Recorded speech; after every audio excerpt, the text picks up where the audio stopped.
বৈচিত্র্যময় এই জীবজগতের বিভিন্ন জীবদেহে আমরা নানা আকারের কোষ দেখতে পাই। নির্দিষ্ট কোনো আকারবিহীন মাকু আকৃতির, তারকাকার, ঘনকাকার বা বলয়াকার। আকার যেমনই হোক না কেন, কোষকে কেটে নিলে দেখতে পাবো ভেতরে থাকা সমস্ত কোষ অঙ্গাণুগুলি প্রায় একই রকম। প্রায় সমস্ত কোষেই nucleus, endoplasmic reticulum, ribosome, mitochondria প্রভৃতি অঙ্গাণুগুলি থাকে এবং প্রত্যেক কোষ বাইরে থেকে একটি পাতলা পর্দা দিয়ে ঘেরা থাকে, যাকে আমরা কোষ পর্দা বা প্লাজমা পর্দা নামে জানি। আজকের এই ভিডিওতে আমরা কোষ পর্দার গঠন, বৈশিষ্ট্য ও কাজ নিয়ে আলোচনা করব। কোষ পর্দার গঠন বোঝানো খুবই সহজ হয়ে যেত যদি বলতে পারতাম যে কোষকে বাইরে থেকে ঢেকে রাখা এই পর্দা বেলুনের মতো। কিন্তু আমরা জানি যে কোষের বিভিন্ন বিপাক ক্রিয়া চালানোর জন্য প্রয়োজনীয় উপাদান বা উৎপন্ন বিপাকজাত দূষিত পদার্থ কোষের বাইরে থেকে ভেতরে অথবা ভেতর থেকে কোষের বাইরে চলাচল করে। কোষ পর্দাকে অতিক্রম করেই সম্পূর্ণ হয়। প্রয়োজনীয় পদার্থগুলির মধ্যে উল্লেখযোগ্য হলো অক্সিজেন, খাদ্য, বিভিন্ন হরমোন, খনিজ, আয়ন প্রভৃতি এবং উৎপন্ন বিপাকজাত পদার্থগুলির মধ্যে কার্বন ডাইঅক্সাইড অন্যতম। তো কোষের বাইরের আবরণ যদি এই বেলুনের মতোই হতো এবং পর্দা ভেদ করে যদি ওই পদার্থগুলো কোষের ভেতরে প্রবেশ করত বা বাইরে বেরিয়ে যেত, তবে তবে কি হতো সে তো আমরা সবাই জানি, ফেটে যেত। তাহলে কোষ পর্দার গঠন কেমন? আগের ভিডিওতে বলেছিলাম যে জলে যদি অনেকগুলো প্লাস্টিকের বল ফেলে দিই তবে তারা গায়ে গায়ে পাশাপাশি লেগে থেকে অনেকগুলো বলের একটি স্তর গঠন করবে। জীব কোষকে বাইরে থেকে আবৃত করে রাখা কোষ পর্দা ঠিক এই রকমই, একটি নয় দুটি স্তর নিয়ে গঠিত। হ্যাঁ, ওপরে নিচে অবস্থান করা দুটি স্তর নিয়ে গঠিত কোষ পর্দা। এবং এই দুই স্তর 6 থেকে 10 ন্যানোমিটার পুরু হয়, যাকে আমরা প্লাজমা পর্দা বলে জানি। উদাহরণ হিসেবে দেখানো জলে ভেসে থাকা এই ফলের ছবি থেকে আসল কোষ পর্দা কোথায় পৃথক, আনুষঙ্গিক বিভিন্ন বিষয় যেমন এই ছবির জল, বল বা বাতাস, এইসব নিয়ে আলোচনা করলে হয়তো কোষ পর্দার গঠন সম্পর্কে ধারণাটা একটু পরিষ্কার হবে। চলুন তাই করি। প্রথমত, কোষ পর্দায় এরকম দুটি স্তর থাকে, সে তো আগেই বলেছি। দ্বিতীয়ত, কোষ পর্দার এই দুটি স্তর স্বাভাবিকভাবেই বল দিয়ে গঠিত হয় না, গঠিত হয় ফসফোলিপিডের অসংখ্য অণু পাশাপাশি অবস্থান করে। তৃতীয়ত, কোষ পর্দার এই দুটি স্তর ফসফোলিপিড দিয়ে তৈরি হলেও এতে অনেক প্রোটিন এবং কিছু শর্করা অণুও থাকে। চতুর্থত, ছবিতে দেখানো জলে ভেসে থাকা ফলগুলোর নিচে জল এবং ওপরের দিকে বায়ু আছে, এতে নতুন করে বোঝার কিছুই নেই। কিন্তু কোষকে চারিদিক থেকে ঘিরে রাখা এই লিপিড দ্বিস্তরের দুপাশে, মানে কোষের ভেতরে বা কোষের বাইরে, কিন্তু জল বা জলীয় দ্রবণই থাকে। ভেতরের দিকে থাকে কোষের সাইটোপ্লাজমের জলীয় দ্রবণ এবং বাইরের দিকে আছে কলারস। কলারসও এক ধরনের জলীয় দ্রবণ, যা পাশাপাশি অবস্থিত কোষগুলির আন্তঃকোষীয় স্থানে অবস্থান করে। সাইটোপ্লাজম এবং কলারস উভয়েই জলীয় দ্রবণ হলেও এদের মধ্যে থাকা বিভিন্ন উপাদান যেমন প্রোটিন, হরমোন, বিভিন্ন ইলেকট্রোলাইটের ঘনত্ব আলাদা আলাদা রকমের হয়। ফলে পর্দার দুপাশে সমান পরিমাণে এরা থাকে না। এর জন্য কোষ পর্দার বাইরে এবং ভেতরে থাকা জলীয় দ্রবণের মধ্যে ঘনত্বজনিত বা তড়িৎ বিভবজনিত পার্থক্য তৈরি হয়। একটু খুলে বলি, বিভিন্ন কোষের মাঝে মাঝে থাকা এই ফাঁকা স্থানগুলিতে, অর্থাৎ আন্তঃকোষীয় স্থানে অবস্থান করে যে কলারস, সেই কলারসে sodium ion, chloride ion, bicarbonate ion প্রভৃতি বেশি থাকলেও এতে প্রোটিনের পরিমাণ থাকে কম। অপরদিকে কোষের সাইটোপ্লাজমে প্রোটিনের পরিমাণ বেশি থাকে, সঙ্গে থাকে বেশি পরিমাণ পটাশিয়াম, ম্যাগনেসিয়াম প্রভৃতি, অথচ সোডিয়াম আয়ন, ক্লোরাইড আয়ন এগুলো কম থাকে। ফলে এই পদার্থগুলির নিজেদের ঘনত্ব কোষ পর্দার দুপাশে দুরকমের হয়। ফলে স্বাভাবিকভাবেই এরা কোষ পর্দা ভেদ করে বিপরীত দিকে পৌঁছে সাম্যাবস্থায় পৌঁছতে চায়। কোষ পর্দা তার বিশেষ গুণ, পছন্দমাফিক ভেদ্যতা বা সিলেক্টিভ পারমেয়াবিলিটির এবং স্থিতিস্থাপকতা বা ইলাস্টিসিটি প্রভৃতির মাধ্যমে কোষের দুই পাশে থাকা জলীয় দ্রবণের মধ্যে বিভিন্ন উপাদানের আদান প্রদান নিয়ন্ত্রণ করে। কোষ পর্দা ভেদ করে বিভিন্ন উপাদানের এই আদান প্রদানজনিত বৈশিষ্ট্যকে আমরা পর্দার ভেদ্যতা বলে থাকি। কোষের কোষ পর্দা দিয়ে যেহেতু দ্রাবক মানে জল এবং বিশেষ কিছু দ্রাবের অণু চলাচল করতে পারে, তাই কোষ পর্দার ভেদ্যতাকে আমরা পছন্দ মাফিক ভেদ্যতা বলি।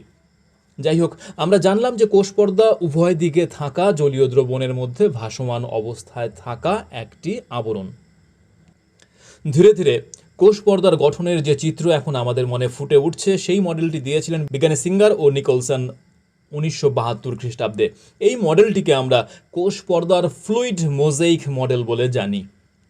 মডেলটির বিস্তারিত ব্যাখ্যায় যাবার আগে সংক্ষেপে কিছুক্ষণ আগে বলা ফসফোলিপিড অণু, প্রোটিন, শর্করা অর্থাৎ যে রাসায়নিক উপাদানগুলি দিয়ে কোষ পর্দা গঠিত হয় সেগুলি সম্পর্কে একটু আলোচনা করে নিই। কোষ পর্দার দুই স্তর যে অণুগুলির পাশাপাশি অবস্থানের ফলে তৈরি হয় সেগুলি হলো ফসফোলিপিড। কোষ পর্দায় 40% ফসফোলিপিড থাকে। প্রতিটি ফসফোলিপিড অণু 3টি অংশ নিয়ে গঠিত। ওপরের এই অংশটি হলো লিপিড হেড, যা একটি ফসফেট গ্রুপ ও ফসফেট গ্রুপের সঙ্গে লেগে থাকা বিশেষ কোনো জৈব অণু নিয়ে গঠিত।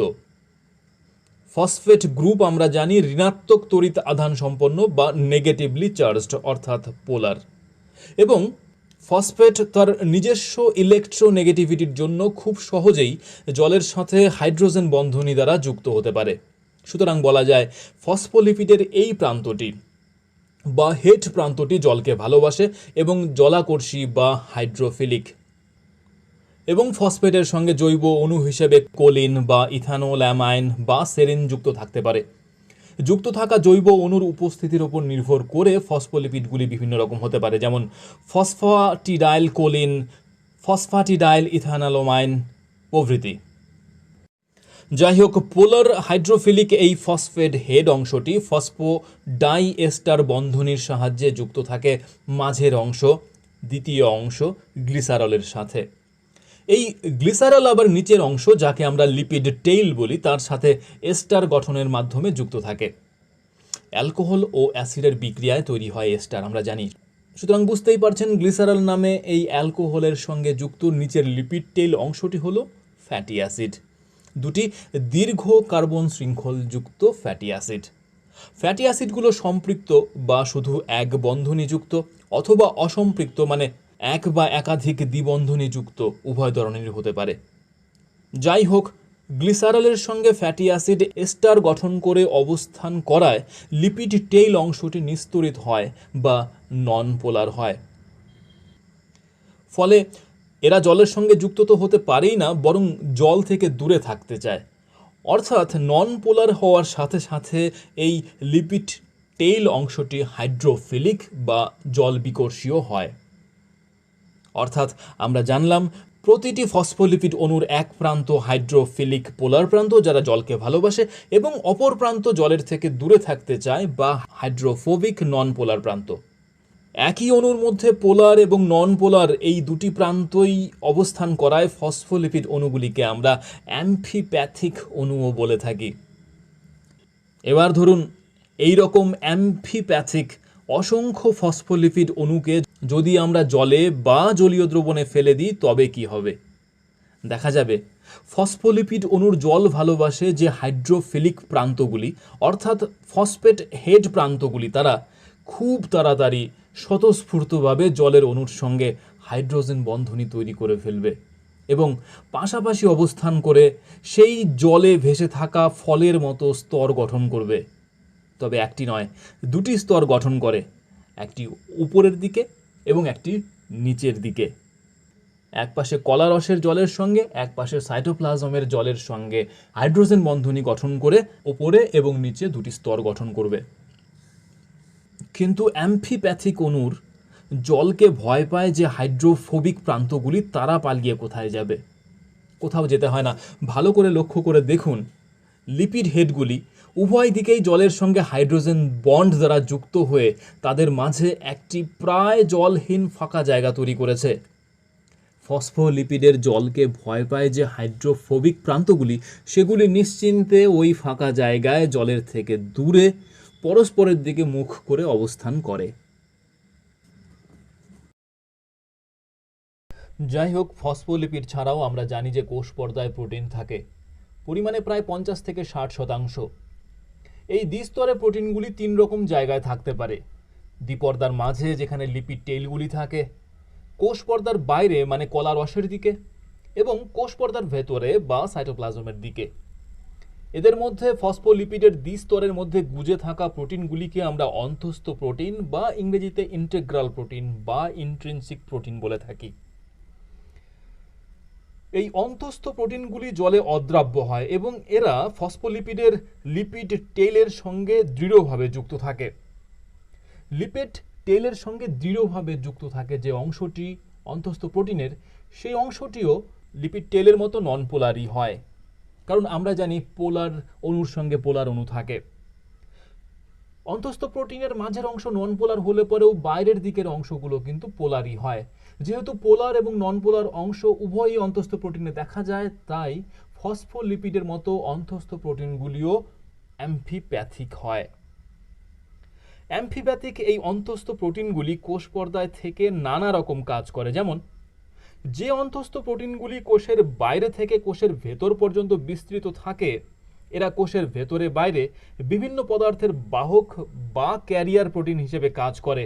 এই ক্যারিয়ার প্রোটিনগুলি দিয়ে বা তার সাহায্যে বড় বড় পোলার অণু কোষ পর্দা অতিক্রম করে। কিছু কিছু অন্তঃস্থ প্রোটিন আবার এই লিপিড দ্বিস্তরের মধ্যে বিভিন্ন চ্যানেল তৈরি করে, যার মধ্যে থাকা ছিদ্র দিয়ে বিভিন্ন উপাদান, বিশেষত আয়ন, কোষ পর্দা অতিক্রম করে। এই চ্যানেলগুলি উপাদান নির্দিষ্ট হয়, অর্থাৎ এক এক রকমের চ্যানেল দিয়ে শুধু এক রকমের অণু বা আয়নই যাতায়াত করতে পারবে, যেমন sodium channel, potassium channel, calcium channel প্রভৃতি। এই চ্যানেলগুলি জল ভর্তিও হতে পারে, আবার গেট যুক্ত মানে লাইগ্যান্ড গেটেডও হতে পারে। এই সম্পর্কে আমরা পরবর্তী ভিডিওতে আলোচনা করব। সেই ভিডিওগুলিতে আমরা এও দেখব যে কোষ পর্দা অতিক্রম করে পদার্থের অণুর বা আয়নের এই চলাচল বা পরিবহন নিষ্ক্রিয়ভাবে, অর্থাৎ কোনো শক্তি খরচ না করেও হতে পারে, আবার সক্রিয়ভাবে এটিপিতে সঞ্চিত শক্তি ব্যয় করেও হতে পারে। যাই হোক, অন্তঃস্থ প্রোটিনগুলি ক্যারিয়ার প্রোটিন বা চ্যানেল হিসেবে কাজ করবার সাথে সাথে একই সঙ্গে রিসেপ্টর হিসেবে বা লিঙ্কার প্রোটিন হিসেবেও কাজ করে। এই অন্তঃস্থ প্রোটিনগুলি ছাড়া কোষ পর্দার বাইরে অথবা ভেতরে, যে দুটি জায়গার কথা আগে উল্লেখ করেছিলাম, সেখানে আলগাভাবে যে প্রোটিনগুলি লেগে থাকে তাদের আমরা বহিস্থ বা এক্সট্রিনসিক বা পেরিফেরাল প্রোটিন বলি। এরা খুব দুর্বল ইলেকট্রোস্ট্যাটিক বন্ধনী তৈরি করে খুব আলগাভাবে লিপিড হেডের সাথে অথবা অন্তঃস্থ প্রোটিনের সঙ্গে যুক্ত থাকে। এরা জলে দ্রাব্য হয় এবং খুব সহজেই আমরা এদের কোষ পর্দার থেকে আলাদা করে নিতে পারি। পাশাপাশি থাকা কোষগুলির সঙ্গে যোগাযোগ রক্ষায় বা সিগন্যালিং পদ্ধতিতে অথবা অন্তঃস্থ প্রোটিনের সঙ্গেই রিসেপ্টর প্রোটিন হিসেবে এরা কাজ করে, অথবা অনেক সময় উৎসেচক হিসেবেও কাজ করে। কোষ পর্দায় ফসফোলিপিড এবং প্রোটিন ছাড়াও 1 থেকে 10% শর্করা থাকে। এরা কোষের বাইরের দিকে মানে কলা রসের দিকে থাকে, ভেতরের দিকে থাকে না। গ্লুকোজ, গ্যালাক্টোজ, এন অ্যাসেটাইল গ্লুকোসামিন প্রভৃতি মনোস্যাকারাইড পরপর জুড়ে গিয়ে ছোট ছোট অলিগোস্যাকারাইডের শৃঙ্খল গঠন করে। এই অলিগোস্যাকারাইডগুলি প্রোটিন বা লিপিড হেডের সঙ্গে পার্শ্ব শৃঙ্খল হিসেবে যুক্ত থাকে। প্রোটিনের সঙ্গে যুক্ত থাকলে এদের আমরা গ্লাইকোপ্রোটিন বলি, আর লিপিডের সঙ্গে যুক্ত থাকলে এদের আমরা গ্লাইকোলিপিড বলি। যাই হোক, গ্লাইকোপ্রোটিন বা গ্লাইকোলিপিডের এই শৃঙ্খলগুলি এবং তাদের সাথে হায়ালুরনিক অ্যাসিড, কাইটিন প্রভৃতি যুক্ত হয়ে কোষ পর্দার ওপরে মানে কোষের বাইরের দিকে অসংখ্য অ্যান্টেনার মতো বেরিয়ে থাকা কোষ পর্দার থেকে আলাদা যে আস্তরণটি তৈরি করে তাকে আমরা গ্লাইকোক্যালিক্স বা সেল কোট বলে থাকি। বাইরের দিকের এই সেল কোট কোষকে বিভিন্ন ক্ষতিকারক পদার্থের হাত থেকে বাঁচায়, বিভিন্ন বস্তুর কোষীয় শনাক্তকরণে সাহায্য করে, কোষকে যান্ত্রিক সুরক্ষা দেয় ইত্যাদি বিভিন্ন রকমের কাজে অংশগ্রহণ করে। যাই হোক, আমরা দেখলাম কোষ পর্দায় ফসফোলিপিড, প্রোটিন ও শর্করা ছাড়াও আরও কিছু জিনিস থাকে। প্রায় 20% জল থাকে, আর থাকে প্রায় 30 রকমের উৎসেচক, যেমন অ্যালকালাইন ফসফাটেজ, অ্যাডেনাইল সাইক্লেজ, নিউক্লিওটাইডেজ প্রভৃতি। কোষ পর্দার বহিস্থ প্রোটিনগুলিও অনেক ক্ষেত্রে উৎসেচকের মতো কাজ করে, তো আগেই বলেছি। তো ফসফোলিপিড, প্রোটিন, শর্করা, জল, উৎসেচক প্রভৃতি দিয়ে তৈরি এই কোষ পর্দার গঠনের যে সর্বজন গ্রাহ্য মডেলটি নিয়ে এখন আমরা আলোচনা করছি তার নাম দেওয়া হয়েছে ফ্লুইড মোজাইক মডেল। এই মডেলটির নামে কেন ফ্লুইড ও মোজাইক শব্দ দুটি ব্যবহৃত হলো চলুন একটু দেখি। প্রথমেই মোজাইক। মোজাইক কথাটির অর্থ হলো কোনো একটি নির্দিষ্ট রং বা বস্তুর ওপর বিভিন্ন রঙের বা বস্তুর বিচিত্র কারুকার্য। এতক্ষণ ধরে বর্ণনা করবার পর কোষ পর্দার যে চিত্র বা স্বরূপ আমাদের মনে তৈরি হলো সেটি একটু লক্ষ্য করলে দেখব যে এখানে ফসফোলিপিডের দ্বিস্তর আসলে সেই নির্দিষ্ট রং বা বস্তু যার ওপর বিভিন্ন ধরনের প্রোটিন, শর্করা বিচিত্র কারুকাজ করা মোজাইকের মতো বিক্ষিপ্তভাবে ছড়িয়ে থাকে। আশা করি মডেলটিকে মোজাইক বলবার কারণ আমাদের কাছে পরিষ্কার হলো। এবার আলোচনা করব মডেলটিকে কেন ফ্লুইড বা তরল বলা হলো। একটু পেছনে ফিরে যাই, যেখানে আমি বলেছিলাম কোষ পর্দা আসলে ভিন্ন ঘনত্বের দুটি তরলের মধ্যে ভেসে থাকা ফসফোলিপিডের দুটি স্তর। যা সেই সময় বলিনি তা হলো এই ফসফোলিপিড অণুগুলো বাইরের দিকে বা ভেতরের দিকে জলের সঙ্গে হাইড্রোজেন বন্ধনী দিয়ে আবদ্ধ হলেও নিজেরা অর্থাৎ পাশাপাশি থাকা দুটি ফসফোলিপিড নিজেদের মধ্যে কোনো রকম বন্ধনী দিয়ে আবদ্ধ থাকে না। শুধুমাত্র দুই রকমের খুব কম শক্তিশালী বল এদের একসঙ্গে পাশাপাশি গায়ে গায়ে লেগে থাকার পেছনে ক্রিয়াশীল হয়, যা সমস্ত পদার্থের অণুদের মধ্যেই দেখা যায়। বল দুটি হলো সমসংযোগ বল বা অ্যাডেশন ফোর্স এবং অসমসংযোগ বল বা কোহেশন ফোর্স। আমরা জানি স্বাভাবিক অবস্থায় আছে এমন দুটি অণু পাশাপাশি থাকলে তাদের মধ্যে খুব সামান্য হলেও আকর্ষণ বল কাজ করে। অণু দুটি যদি একই পদার্থের হয় তখন সেই আকর্ষণ বলকে আমরা সমসংযোগ বা অ্যাডেশন ফোর্স বলি। আর অণু দুটি ভিন্ন পদার্থের হলে তখন তাদের মধ্যে ক্রিয়াশীল বলকে আমরা অসমসংযোগ বল বা কোহেশন ফোর্স বলি। অর্থাৎ বলা যায় কোষ পর্দার এই ফসফোলিপিডগুলি খুব কম শক্তিশালী সমসংযোগ এবং অসমসংযোগ বল দ্বারা আকর্ষিত হয়ে পাশাপাশি একটি স্তরের মতো অবস্থান করে। কোনো রকম শক্তিশালী বন্ধনী দিয়ে নিজেরা যুক্ত না থাকায় এরা খুব সহজেই কোষ পর্দায় নিজেদের অবস্থান পরিবর্তন করে ফেলতে পারে। সহজ করে বলা যায় যে কোষ পর্দায় থাকা এই ফসফোলিপিড, প্রোটিন এদের কারোর অবস্থানই নির্দিষ্ট নয়, তরলের মতো সদা পরিবর্তনশীল। তাই পর্দার এই মডেলটিকে আমরা মোজাইক বলার সাথে সাথে ফ্লুইড অর্থাৎ তরলও বলি। আশা করি ফ্লুইড মোজাইক মডেল সংক্রান্ত ধারণাটা আমি কিছুটা পরিষ্কার করতে পেরেছি। শুধু এই সংক্রান্ত দু একটি তথ্য এই প্রসঙ্গে একটু বলে রাখি যে প্রায় তরল এই কোষ পর্দার তরলতা বা ফ্লুইডিটিকে নিয়ন্ত্রণ করতে সাহায্য করে এক ধরনের লিপিড যাকে আমরা স্টেরল বলে জানি। এই স্টেরল অণুগুলি তাদের হাইড্রক্সিল মূলককে লিপিড হেডের দিকে রেখে ফসফোলিপিডের লিপিড টেইলের মাঝে মাঝে অবস্থান করে এবং তাপমাত্রা বেড়ে যাওয়ার বা কমে যাওয়ার ফলে এই ফসফোলিপিড দ্বিস্তরের তরলতার বা ফ্লুইডিটির যে পরিবর্তন হয় অর্থাৎ দ্বিস্তরের যে সংকোচন এবং প্রসারণ হয় তাকে নিয়ন্ত্রণ করে এই স্টেরলগুলি। স্টেরলগুলির উপস্থিতির জন্য বেশি তাপমাত্রায় কোষ পর্দা বেশি তরল হয়ে যায় না, আবার কম তাপমাত্রায় কোষ পর্দা খুব বেশি সংকুচিত হয়ে যায় না। দ্বিতীয়ত, কিছুক্ষণ আগে বললাম যে কোষ পর্দায় কোনো অণুর অবস্থানই নির্দিষ্ট নয়।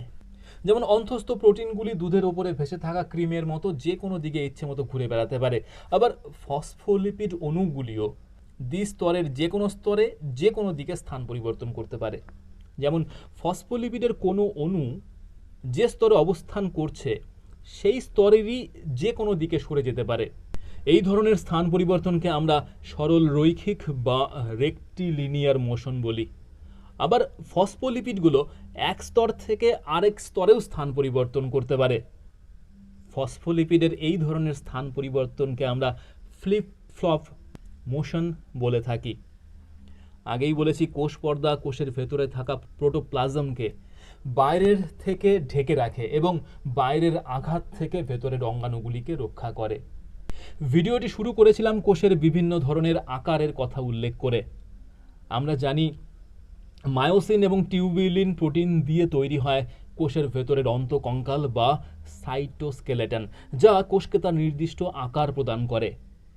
কোষের ভেতরের এই সাইটোস্কেলেটনগুলি বা তার মাইক্রোফিলামেন্ট বা মাইক্রোটিউবিউলগুলি কোষ পর্দার অন্তঃস্থ প্রোটিন, যে প্রোটিনগুলি লিঙ্কার প্রোটিন হিসেবে কাজ করে, তার সাহায্যে কোষের বাইরের কোলাজেন ফাইবারের সঙ্গে যুক্ত থেকেই কোষকে তার আকৃতি প্রদান করতে সাহায্য করে।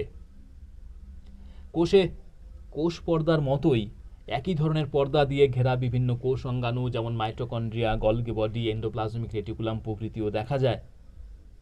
কোষ পর্দা ব্যাপন ও অভিস্রবণের মাধ্যমে কোষীয় পরিবহন নিয়ন্ত্রণ করে। কোষ পর্দা বিক্ষিপ্তভাবে পরিবর্তিত হয়ে আন্তঃকোষীয় সংযোগ রক্ষা করতেও সাহায্য করে। কোষ পর্দা বিভিন্ন গ্রাহকের মাধ্যমেই পার্শ্ববর্তী কোষে বিভিন্ন সংকেত প্রেরণ করে। অনেক বড় বড় অণু যেগুলি কোষ পর্দা ভেদ করতে পারে না, সেগুলি কোষ পর্দার মাধ্যমে আবৃত হয়ে ফ্যাগোসাইটোসিস বা পিনোসাইটোসিস পদ্ধতিতে কোষে গৃহীত হয়। আশা করি কোষের গঠন, বিভিন্ন বৈশিষ্ট্য, ফ্লুইড মোজাইক মডেল তথা কোষের কাজ সম্পর্কে একটি স্বচ্ছ ধারণা আমি আপনাদের সামনে তুলে ধরতে পারলাম। ভিডিওটি ভালো লেগে থাকলে আমার এই চ্যানেল স্টোরিজ ইন বায়োলজিকে আপনারা সাবস্ক্রাইব করবেন, সঙ্গে থাকবেন। ধন্যবাদ।